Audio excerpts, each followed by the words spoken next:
Today, I want to talk about the feeling of responsibility that we have towards our mothers and the guilt that goes with it, the feeling of guilt. Um, so, let me ask you, do you feel responsible for your mother? Do you feel like you have to answer her every call? You have to be there for her. You have to drop whatever it is that you are doing or were doing whenever there is a call from your mother. And do you feel bad inside, guilty if you don't do that? If you are in a situation where you have no choice and you cannot go to your mother when she calls, how do you feel inside? And I'm not saying in this episode, I'm not talking about ever not supporting your mother if that is what feels right. Um, that's okay. I mean, if you have a good relationship with your mother, and there is like a lovely way of asking for support, and when you ask for support, you also get support back, as it your mother supporting you the same way as you are there for her and all of that. That's all wonderful. I don't think you would be here, however, listening to this podcast if that's the case. Um, because a narcissistic mother has plenty of ways to make you feel responsible for her, while at the same time she's not exactly going to be there for you when you need it, or your needs do not have priority at all. um, and if you express your needs, if you say that no, I can't actually do that right now because I have this other thing that I'm doing for myself, then that's going to be like guilt tripping is probably what you're gonna meet, or like someone like your mother is gonna be angry at you, or she's gonna give you the silent treatment, and so on. So it's important to remember that a narcissistic mother will do anything to be at the center of attention, including sabotaging herself along with others, making herself the victim, the martyr of the situation. She will stay in horrible relationships to maintain her image and status, even if it damages everyone around her and more. And I have lived that firsthand. My mother has kept really damaging relationships, one in particular that wasn't damaging only herself, but her daughters too, and just because it was what suited her needs. So that's all important to understand. And you have probably noticed how her life has plenty of drama in it, and she makes sure she tells you all about it. And again, I'm not arguing to the reality of the problems she might be facing. My mother was indeed in a horrible relationship. Even though sometimes these problems can be fabrications, so there is to discern. Not always what she says is actually what's happening. But have you noticed ever a truly proactive approach at trying to solve said problems? Because that's the question that we need to ask. And usually the answer is no. So there's plenty of drama, there's plenty of complaining, there's plenty of telling you about it, there's plenty of asking you to be there for her, but there's very little actually going for solutions. Because that would stop the game, wouldn't it? That would not have her at the center of attention anymore. So she's in this situation, she's in this drama, and sure enough, she needs your help. And yes, you might have your own situations to deal with. You might be busy with your own family or with your work, but all that becomes secondary when your mother calls for you. Does that sound familiar? Have you ever found yourself in that situation?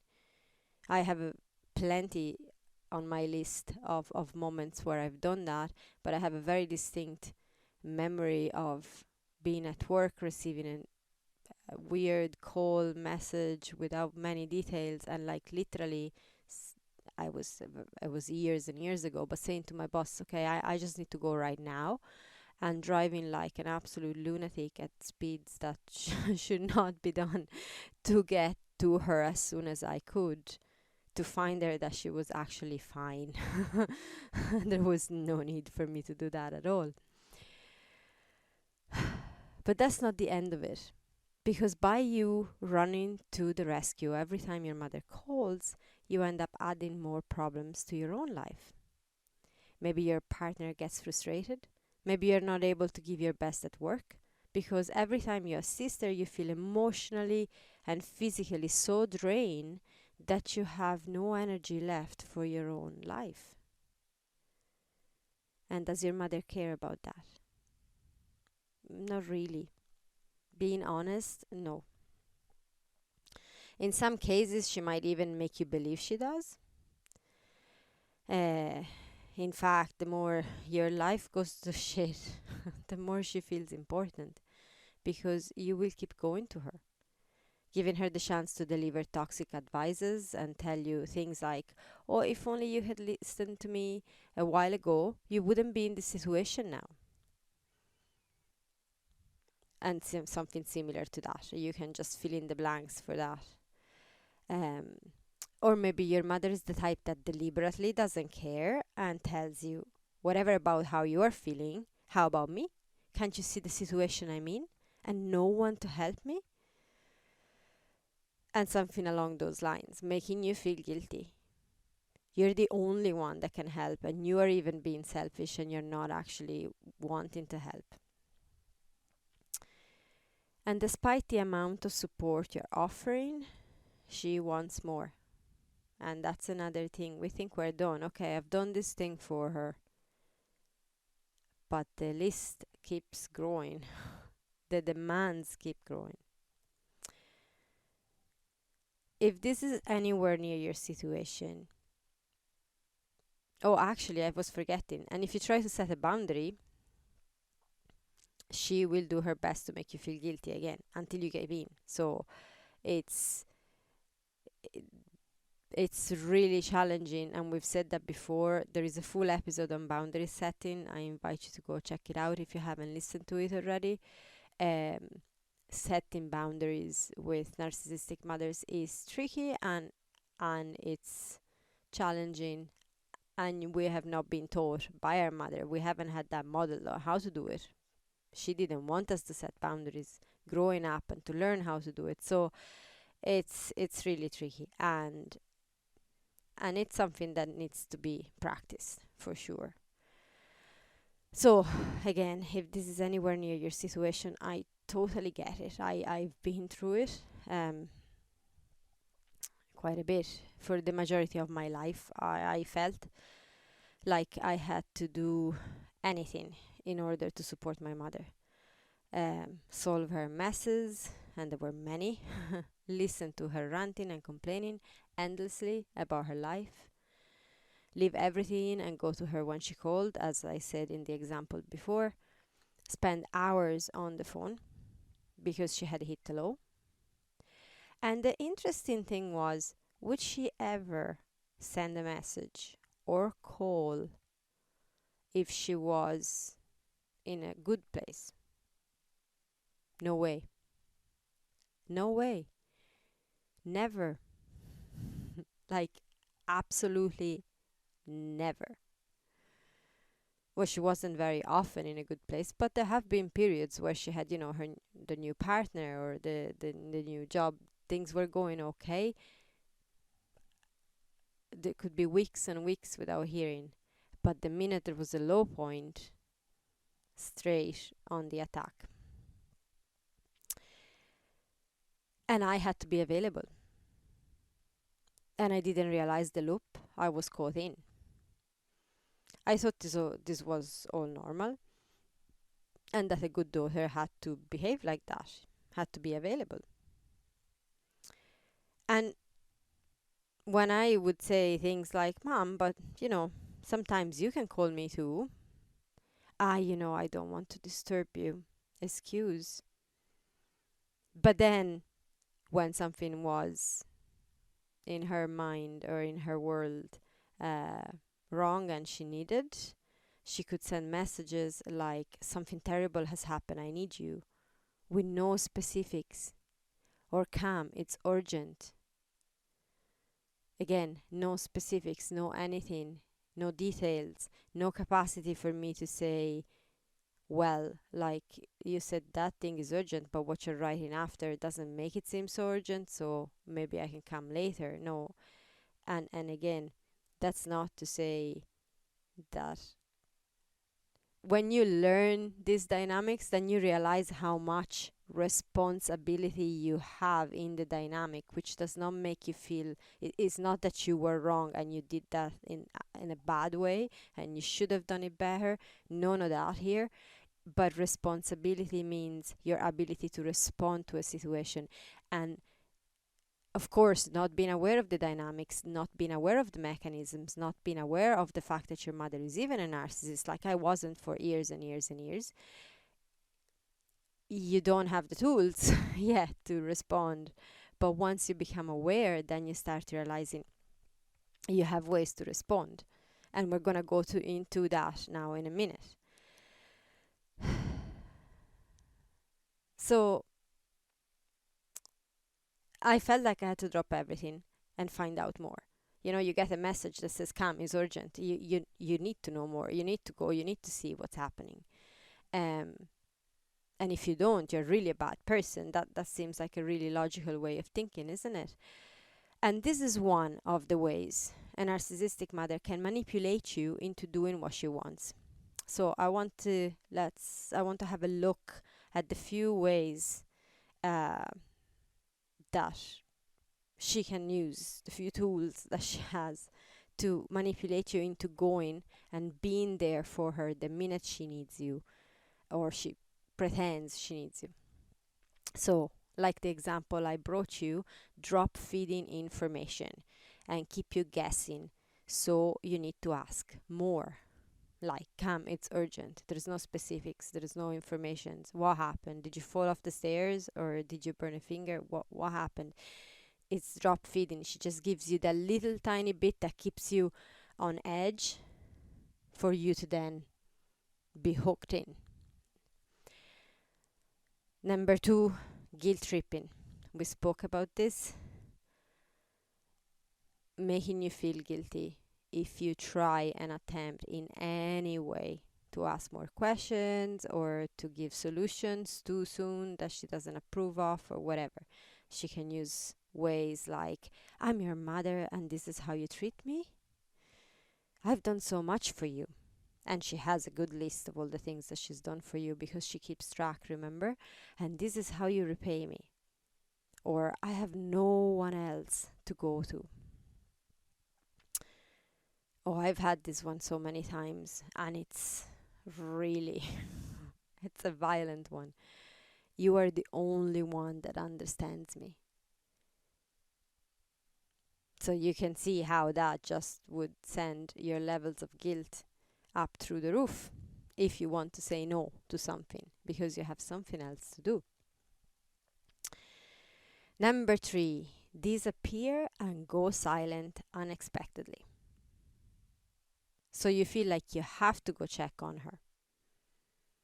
At which point you can be sure she is in need, but she could give you the excuse that she was too worried about your reaction to ask, because the previous time maybe you reacted some way or you said no or whatever, or she read the signs her own way. And again, the guilt, it's in there, and a well-hidden put down also for being selfish and maybe reactive and overreactive. And number 4, she might not ask you for help, but she will complain around others when you're present about the lack of support she's getting from you. So again, more guilt, laced with some public shaming in front of other people, maybe other members of your family, your partner, or friends. You might bring friends and That's what you get. Oh, if she was like that with me, I wouldn't be feeling like I am right now, Or, oh, I can see how good you are with your own mother. If only my daughter would help in the way you help your mother. And she could say something like that to a friend that you might have brought along, or things like that. Um, Number 5, she might send flying monkeys, letting you know how much she needs you. But she wouldn't want to impose, or maybe how disappointed she is that you haven't called back. And she sent flying monkey. What is a flying monkey? Flying monkeys are other people that are involved with both of you. There could be other relatives, for example, or friends of hers that come to you that you know as well. So anyone that can relay a message indirectly, as in they haven't necessarily been asked to do that. Sometimes, yes. But they come at you with the same, and usually the whole point is to make you feel guilty, to make you feel ashamed of yourself, and to make you do what she wants. So whichever of these techniques is used, and if it's a mix of all of them, I for sure have experienced pretty much all of them at different times. So the result ultimately remains the same. You end up leaving what's important to you to run to your mother in need. And she ends up taking all your energy, and your life goes to crap, effectively. And this can go all the way to have absolutely no time left for yourself. It might very well lead you to move back in with her, even if you have managed to move out, despite knowing how difficult that is for you, because no boundaries, no life of your own, and you end up moving back in. And maybe you end up becoming her full-time carer. Maybe you're already in that situation and you don't even know how the hell you ended up doing that. So, again, don't get me wrong. I'm not saying that caring for your mother is a bad thing. But forgetting about yourself in the process, maybe losing your job, fighting with your partner because you have no time for them, shouting at your children because they have needs, but you are too spent with your mother's problems to have time to deal with them, that's not on. That's not on. And if that's your life, I really want you to hear that. I understand it. I get it. I really, really, really get it. And the level we feel responsible, the level we feel guilty, the level we feel like we're bad daughters if we don't do what we're requested to do. And again, it's not about not helping, but it's about helping if you feel like you want to help. It's about helping with boundaries. Yes, I'm gonna do that for you, but that's it. You're gonna get this and no more. And be very clear about that. It took me years to realize how damaging the dynamic of having to rescue my mother was to my life. I would literally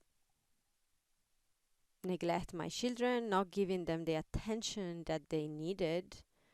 No, they were cared for. My partner was there. They were in perfect health and fed and nourished and everything, but they didn't have their own mother there because I was turned in the wrong direction. If you have children,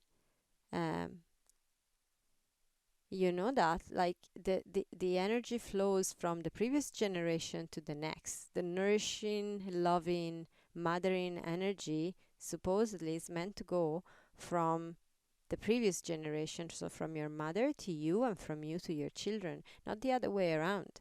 When you turn, I remember being at a family constellation workshop years and years ago, and the facilitator properly showing me this, she was like, if you turn, I don't know if you're familiar with that, in family constellation is all about the body and how you position yourself in the dynamics with your family members.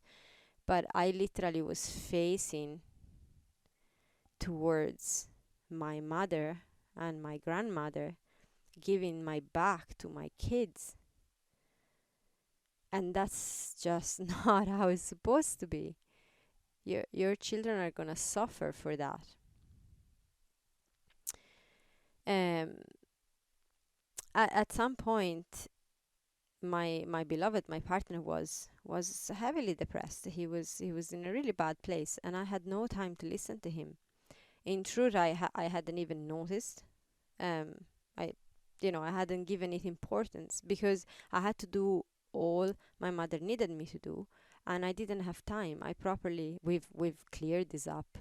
We've had plenty of clearing up this pattern, and it's all sorted now. But there were literally times where he would come and say, I need to talk, and I'd be like, I can't. I genuinely, I would love to listen to you, but I'm after like 3 or 4 hours of listening to my mother. I just have no more. I can't give anymore. And so he would become less important. Um, and our business, we built a business, my partner and I, and worked so hard to build it. And then the whole thing was destroyed because of my mother never ending needs. So you can see how damaging the thing is. And when you don't know, when you're not aware of the dynamic, you actually don't. I didn't see the connection between the things. I was being a good daughter, minding my mother, and then these things were going to crap, but I couldn't make the link because you're so trained, you're so conditioned, you're so manipulated to a degree that you can't see it, and everything she tells you confirms that the two things are not connected. She will tell you, well, your partner is just a bad person for not seeing. Your children are just being bold for behaving the way they are. Your work, that was just a failure to begin with because you're not able, but it has nothing to do with what you're doing for her. Do I blame her? Am I angry at her? I have definitely been through those phases more than once, and waves of it still come up for sure. It's a clearing process, and it's fine. So, if you are angry at your mother, when you realize this, if you feel anger, if you feel a grief, if you feel like you want to scream into a pillow, if you feel like you want to go to her and tell her all that you think about her, please don't. But it's not helpful actually to do it towards the person, but it's really super helpful to release that, to as in to make it move through you, to let that anger out. I didn't for years, and it was consuming me from the inside. So to be able to actually go and do whatever, there's plenty of ways you can do that. You can look it up, how to do anger releases. Like, one thing is literally screaming into a pillow, punch in a punch bag, go into a forest and shout all that you need to let out of your system. There's plenty of ways, but that's okay. That is okay to feel.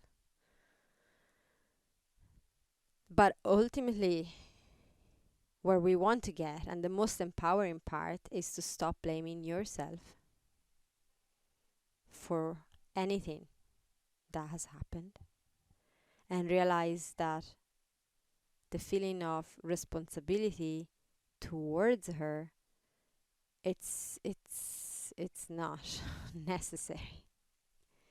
You've been trained to feel that way. You don't have to feel that way. I craved her validation, and I felt I got it when I helped her. She was never there for me growing up. She was not a present mother, which sometimes I'm grateful for, because the way she has been, to have her there more, think would have been even worse. But at the time, as a child, of course, I wanted her around. There was nothing I wanted more than my mother being around. And that part of me craved for her presence, even if it came in a twisted way. So being there, being called, being needed by her was a validation. And so I went. And however this dynamic might be manifesting in your own relationship with your mother, remember to be kind to yourself all the way. It's not your fault. You're not faulty, you're not wrong. Whatever you've done up until now, it's perfect. You did what you had to do. We always do our best with the tools we have and the awareness we have. So you did your best. You're still doing your best with the awareness you have in the moment. You can't do any other way. So be very, very, very kind with yourself. It is very important to understand that your system has been through a very intense training every day of your life growing up. And this training brought you to believe that you do not matter, that you do not deserve to be loved for being you, and that you're responsible for your mother, maybe in a desperate attempt to get her love or gain her approval, or maybe repaying her for all that she claims she has done. So imagine that every day of your life growing up until you woke up to the fact that your mother is a narcissist. You have been trained to believe you're not worthy of love, you're not deserving of love, and you don't matter, and boundaries are bad.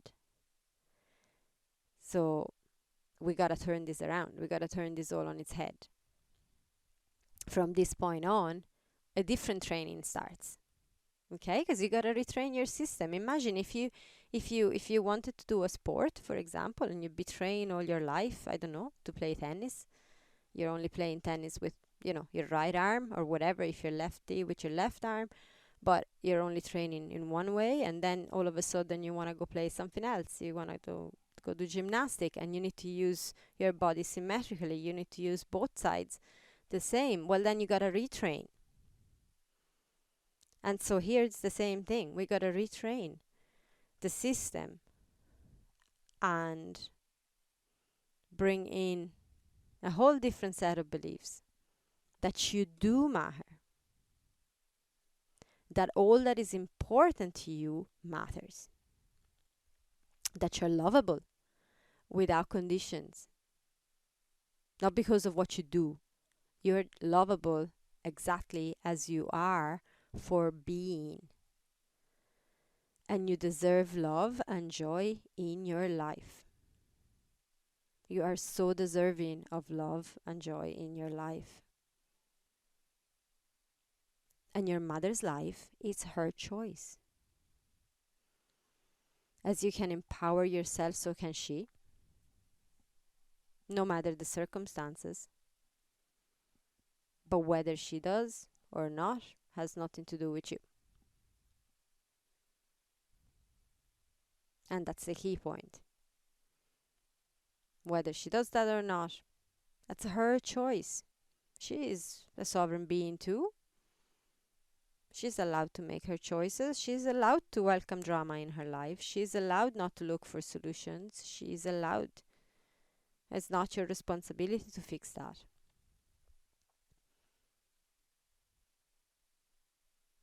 Have you noticed how resistant she gets to implement real practical solutions? Because that's another key sign. You are a very capable person, and you're going to her and you're going, okay, you have this situation, this is whatever drama you're talking about, this is what, well, you can do this and it'll be fine. And she just goes, haha, and then doesn't do it, or completely outright tells you that that's not the right thing and you don't understand, and blah, blah, blah, blah, blah. She really doesn't want to sort her life. She just wants the attention, that fix of energy that comes from you to her, and it doesn't matter if that is at the expense of the quality of your life and of your joy. And again, she has her own reasons. I have an episode, 3 main reasons why a narcissistic mother acts like that. She's not a bad, evil, non-human person. She is a very traumatized person. That's all it is. And she's been through horrible experiences probably growing up. Some of which you might be aware of, some of which you might not even be aware of. She might not even speak about it. And and at some point that pattern has set into her system, and it's okay. Like, it's okay. We can understand those mechanisms. We can actually be feeling empathy. We can feel compassion towards her. That's okay. You're a loving being, and I'm sure that you don't want to see anyone suffer. Um, but again, it's still not your responsibility. You can feel compassion, but that doesn't mean you have to ruin your life to save her. And she doesn't want to be saved. So how do we deal with all this? Because let's get to this. How do we deal with it? Um, there's no general answer that fits all situations. If I was working with you one-on-one, this is where we would go into your specifics and work with that. Okay, but because I have you all here, we're just gonna go through some things that you actually can do and that can help. Take what's useful, leave the rest, make them your own. Use your guidance. So, number one, you can set specific rules for yourself. So this is not something you need to speak to your mother about. They're internal rules for yourself regarding answering the phone, for example, calls and messages alike. An example could be, don't answer when you're at work. You set yourself that rule. I do not answer my mother's phone calls when I am at work, from between this hour and this hour, or only check your phone between such and such time. Another could be, knock the phone off when you are with your children. You're like, I'm having this evening time with my family. I am not going to check the phone, or I'm not going to look for, and not even go looking, because I remember, for example, setting this rule for myself, but I would still look. I would say, I'm not going to answer, but I still look. And if you see the message, that has already kick-started the process in your mind, that feeling of needing to go answering, or wondering what's wrong, really. Remember, she could be drop feeding you information, so and keeping withholding information so that you want to know more. Okay, so properly knock the phone off when you're in a situation, when you're with your partner, when you're with your children, when you're at work, when you're doing something for yourself. Even if you just decide, okay, I'm gonna have a walk, I'm gonna go for a walk, I'm gonna do something for myself, which I strongly advise, because that's like replenishing for your heart and for your soul, especially if you are in a situation at the moment where you are caring for your mother full time, where she's very demanding, and you don't feel like you can actually completely break that pattern just yet. It's really important to carve out times for yourself, and in those times you want to make sure you are not going to be hooked up into the loop again. In those, even if it's only for half an hour, just keep your phone off. So set those rules for yourself, and you can communicate them if you have such a relationship with your mother that you can even say things like that, or you can just do it. That's it. Again, setting boundaries. Go back to the episode on boundaries. No justifications, no explanations needed. When you set a boundary, you set it, that's it. Number 2, when cold, you can keep the call down to a few minutes max. You can use something, if she's rambling on about what's going on and what's not going on and blaming others and blah, blah, blah, blah, blah, you can go, I hear you, but this is what I need to know now, and ask whatever details you need to know.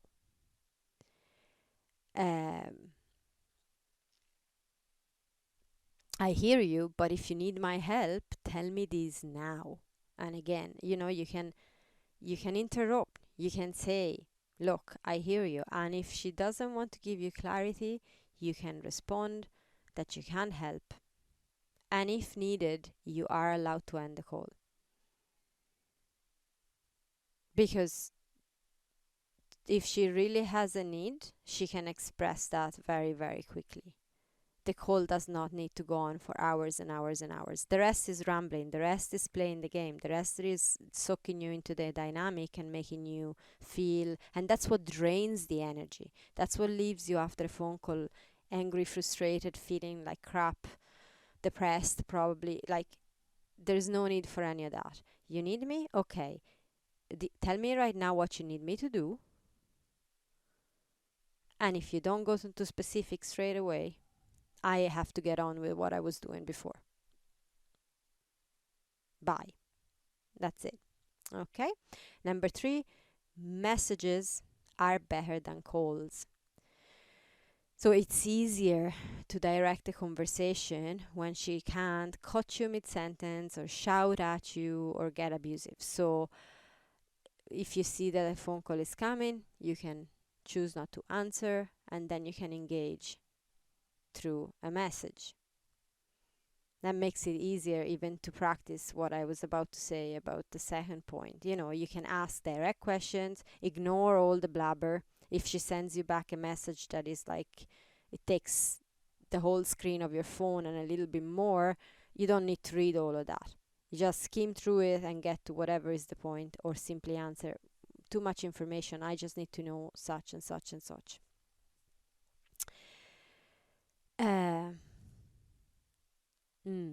Number 4, communicate specific times you are available and be disciplined with yourself by sticking to that. That also can be helpful. So, mom, I'm only going to be able to answer the phone between 6 and 7. I am actually really busy all day, and then afterwards I'm with my family. Or you don't actually see. I still do that. Mom, I'm only available to answer the phone between 6 and 7, full stop. The rest, you see what happened there? The rest is justifying and explaining. Bad. You don't do that. Don't do that. Because what happens, that's a beautiful example. The minute you say, oh, before I'm very busy and afterwards I'm with my family, she has fuel now. She can go, what do you mean? You can't, is your family against you speaking with me? Well, is your husband, is your partner just gonna get what? Oh, is he such a bad person? And then she just goes on and on and on. Or what is so important at work that you can't even take? Is your boss so demanding? Blah, blah, blah, blah, blah. And that can go on. So, no, I'm only available to answer you between 6 and 7. End off. And full stop. Just practice, practice, practice to place a big full stop at the end of that sentence. And every time you set a boundary. I don't even have, you can see how it works. It's the training is such. I don't have my mother here. I'm talking to you. I'm super relaxed. And that's what happens anyways. The training is there. It's been put in for years and years and years. And so all these things, all this list of things, be kind to yourself. Be so kind to yourself, because you're gonna slip. It's gonna feel hard to do this at the beginning. Some things might feel properly impossible, like they're crazy big obstacles. It's so hard. So get the support. We're getting to there actually. Getting support is one of the points, because you need support. You need someone that can help you when you are justifying and explaining, that can go, whoa, do you see what you did there? Practice with people that you find easy to set boundaries with. Make it a game with someone, like with a friend. Make it a game with your partner if he's on for it. It's like, look, I'm trying to practice this. Let's play. Every time I'm telling you whatever, if I am justifying, or because ultimately it's actually boundary setting is not just with your mother. Boundary setting is with everyone around. And it's not unloving to set a boundary for yourself. It's actually the most loving thing in the world, because first of all, you're loving yourself, which is at the base of everything. And then it's so safe for the people around you. They know exactly where you stand. They know exactly how you feel. They know exactly that if they're asking something of you and you're saying yes, you really mean it, because you're able to say no if you can't. And that's super safe. That's amazing to be around. I actually don't know. It's wonderful with my partner, and I know I can count on that now. For many years I couldn't, we weren't able to set boundaries with each other. And I don't know many people actually that I know for a fact that when they tell me yes, they mean it. And the few that I know are precious, precious, precious friends, because it's so safe to be around them. So just keep that in mind. Um, where were we? So number 5, practice saying, I can't help you right now. Again, without adding excuses or justifications, we go back to the same point. I can't help you right now. Full stop. Big full stop at the end of that sentence. Number 6, create a network of support. Okay, this is not, we're not talking yet about the support for you, although it is a support for you. We're talking about the support. So if your mother is in a situation that needs help, objectively, she might be not able to live on her own, she mightn't drive, there might be reasons why you need to be there. Feeling responsible for your mother and guilty about denying her help leads you to believe, and has led you to believe, that you are the only one that can support her. Okay? The famous sentence, you're the only one that understands me, you're the only one I can call, you're the only one, the only one, the only one. She has made sure you believe that. But it's not true. And it ultimately doesn't work. So sharing the load with others can be extremely helpful. Finding other people that can support. And I know that when you're in the situation, you really truly feel there aren't. And I can already hear the million things that are going through your mind, but that's just, you can't, you don't know my situation. My situation is different. Whatever about what your situation was, mine is different. I am truly the only person that my mother has. I challenge that. I really invite you to challenge that within yourself. There's always other people that can support. There are ways, and I'm not gonna go into that, but there are ways, and being creative about it can super help you to share the load and have those moments for yourself where you can actually just re-energize, recenter, rebalance, get stronger in your boundaries, and figure out better solutions for your own life. Number 7, if she guilt trip you, respond something like this. You're allowed to have your feelings, but no, I still can't help you with that. Okay? She's allowed. You can acknowledge that. You're allowed to have your feelings, but no, remain firm in whatever boundaries you were setting. You're allowed to prefer calls to messages, but no, send me a message. You can say that. Okay? Number 8, take a break from answering her every call for a period of time. Maybe choosing to go all the way to no contact for a while. It could be for a day. It could be for a week. It could be for as long as you need. In some cases, it can be challenging to set boundaries, like really challenging. And your mother's reaction can be extreme in terms of emotional and maybe even physical abuse. Okay, so going no contact can give you the chance to regain your bearings and get control over your life. It really can support you. I'm not saying that that's for everyone. Again, you take whatever you need in this, but when there's different degrees of the level the narcissism of your mother can manifest, and in some cases it can be really, really, really abusive. So if that's the case, just going no contact altogether can be really, really super helpful. And again, doesn't have to be for life, it can be for a period, but you will see, you will notice the difference in yourself, and that will give you an indication of how you are when you are out of that loop, rather than believing that that feeling miserable is just a normal way of your life. You might notice, I can tell you, I promise you will notice that there is a different you that can emerge when she's not caught in that loop. And then from there you can go back if you need, but you go back stronger, with a stronger ground under your feet. And then number 9 is get support. And in this case, we're talking about the support for yourself. Okay? You're not alone in this. There's plenty of women in the very same situation as you are. Different details perhaps, but ultimately the same situations. I have been there for so many years. So finding a support group for yourself, it's key. Finding someone, a therapist, a coach, a mentor, someone safe that you can speak to, someone that can help you shift in patterns, someone that can help you with releasing the trauma that you're carrying in your system, and a support group of women. It's again really important, because we're saying always this is a relationship trauma, and it's a relationship trauma specifically with women. From mother to daughter, it's a women relationship. Our mother represents every woman that we'll ever meet. That's the training from when we're children. So healing it through relationships with other women, in a women's circle, with a woman that is your mentor, your coach, your therapist, whatever, that can really be of incredible support.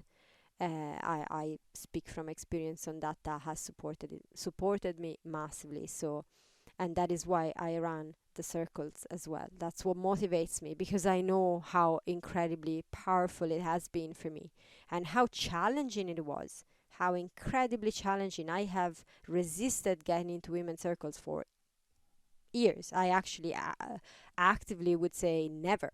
I'm never gonna sit in a room full of women, because they're horrible, and they're just out to compete with you. They're out to put you down. They're gonna betray you. They're gonna stab you in the back, blah blah blah, because that is what I have been shown in the relationship with my mother.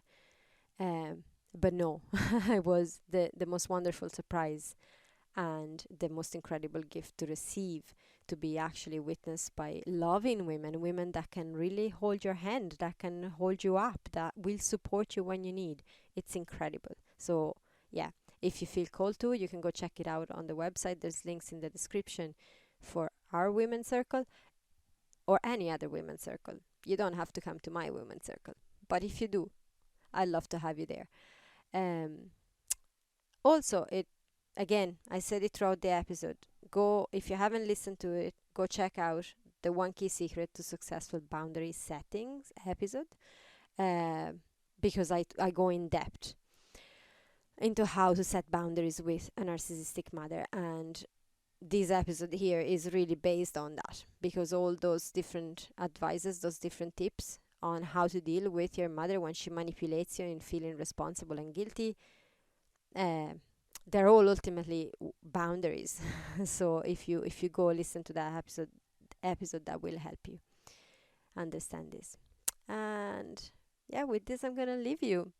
And remember that every woman, you included, deserve to feel safe, loved, and alive. And I believe that. Lots of love.